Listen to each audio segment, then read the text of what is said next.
Thanks for tuning in to the Urban Scope podcast. I will be talking about why Nas's Untitled album in 2008 is his most important album. Now, as a fan of Nas, we always hear the debate about which is the better album between It Was Written and, of course, his debut album, Illmatic. Now, both of these albums are classic albums, the best sonically we've heard Nas's albums out of his discography. So, but this discussion is not reared on that. It's on the most important. So the most evolved album that he has, the most out, the album that he's the most brave on, the album that he gives out the most conscious rap on is what I'm basing this on. Because this album was released in 2008, and this album showed that Nas was an alien in hip hop. He was able to sustain or evolve his sound from the times of when he first released in early 90s. So all the way Illmatic to this Untitled album, he continued to evolve his sound. He had, a couple albums that I really didn't like, that Street Disciples album, but other than that, he was pretty consistent musically and his sound evolved.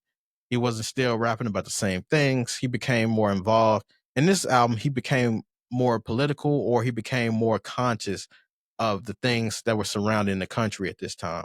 And in 2008, I talk about this year a lot because it was important in my life, being in college and being around for the impending presidency for Barack Obama, and the overt racism that started coming out around that time. Nas addressed that on this album, and he was very brave in this album as well. But 2008 had a lot of great projects, and this was one of them. This was one of my personal favorites. But it just showed on this album, he talked about, like I talked about before, he talked about the growing racism or overt racism that was coming out, how blacks were viewed in the media and viewed in society, at least that's how he saw it. He talked about the impending presidency of Barack Obama, like I talked about, and the issues that we would face as a result of this presidency if he won it, because his album came out before he won the presidency. He talked about slavery as well, and he even compared Our Deepest Desires to chicken, which is kind of crazy. Just showing a play on the way we're viewed in this country around 2008, probably even more so now.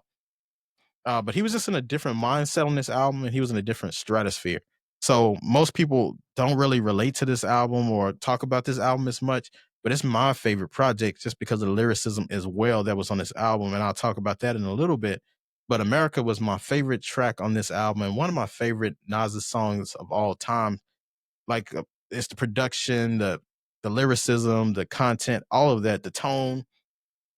In the song America, he says, "Love to sit on the Senate and tell the whole government y'all don't treat women fair. She read about herself in the Bible, believing she's the reason sin is here."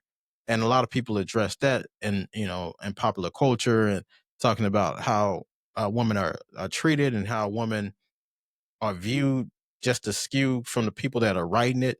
And he definitely addressed this. So he attacked this album from all different viewpoints and perspectives, and then just have a biased view, I believe. And then he also said, "Who gives you the latest dance trends and fashions? But when it comes to residuals, they look past us." And he's talking about the music industry and just the popular industry as well. Just how, for example, Fortnite has all these dance from urban culture, but they haven't compensated those creators for that. They didn't, acknowledge those people for creating those dances and things like that. They just take the culture and then they leave you without any money or any kind of residuals. And that's what he talked about. And he even addressed 50 Cent on Queens Get the Money, which is another favorite song because it's one of those songs that's very piano heavy and piano based. And as you know me, I love the piano, rapping over the pianos. But he said, "Hiding behind 8 Mile and the Chronic, gets rich but dies rhyming. This is high science." That is excellent wordplay and clever writing. Basically talking about he's hiding behind Eminem and hiding behind Dr. Dre as an artist.